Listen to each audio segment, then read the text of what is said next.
Hello, I'm Dominic Walker, JMW's Inside Man, and I'm with Suzanne Staunton, who is a partner and barrister at JMW's London office, specialising in employment law and discrimination. Hello, Suzanne. Hello, Dominic. How are you? I'm very well, thank you. So it's been a complicated time, I think, for employers at the moment, with red lists, green lists, amber lists, and then countries going off one list to the other. So it can be a confusing time for employers. Should employers explain to the employees the need to quarantine from after being on holiday? Sort of. So employers shouldn't be doing anything that would encourage an employee to break their quarantine in any way, shape or form.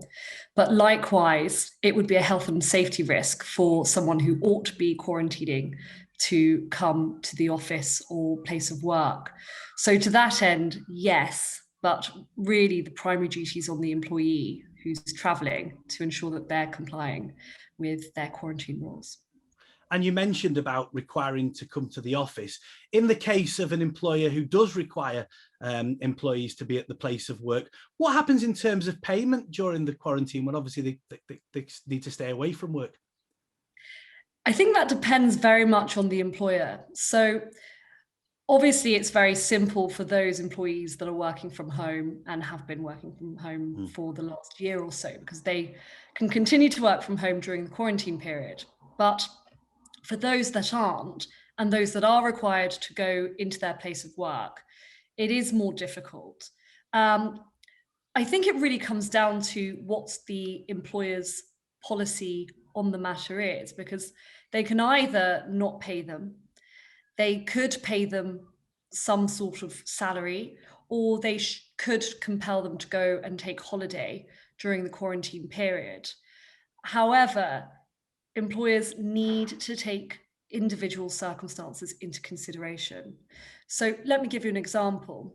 Let's say we've got an employee who has a mental health disorder, and that is a disability under the Equality Act.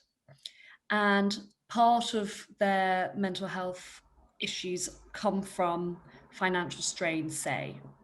So it may well be a reasonable adjustment for the employer to pay that particular employee their normal wages during that time in order to handle that situation appropriately and avoid any claims. But likewise, pushing claims aside, employers want a happy workforce. So it's important to do what's going to make the employees happy so that they can continue to work well. And just a little bit earlier on, Suzanne, you mentioned policies. Is it sensible for employers to have some sort of, post-holiday quarantine policy, something along those lines? I think so. I think that it's a brave new world that we're living in at the moment, and you're right. It's, all change when it comes to traveling. And it's perfectly natural for employees to want to go and travel to green countries, we hope, because that's where they're legally allowed to go. But there will be, of course, situations where, let's say, an employee unfortunately suffers bereavement and travels to an amber country or a red country for that reason.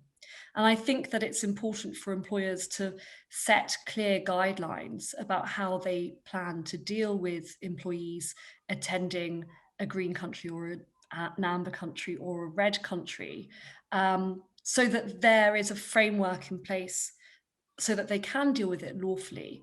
And in doing so, I do think there does need to be flexibility, because there are going to be individual circumstances that will mean that those employees might need to be treated differently. So I think it's sensible for both the employer and the employee to have the policy in place, because it gives clarity to both and it allows everyone to be treated fairly, but then also for there to be flex where there needs to be.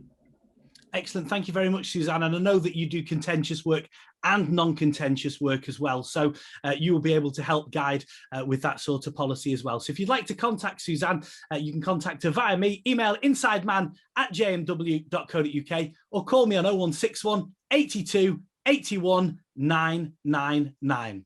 I'm Dominic Walker, JMW's Inside Man.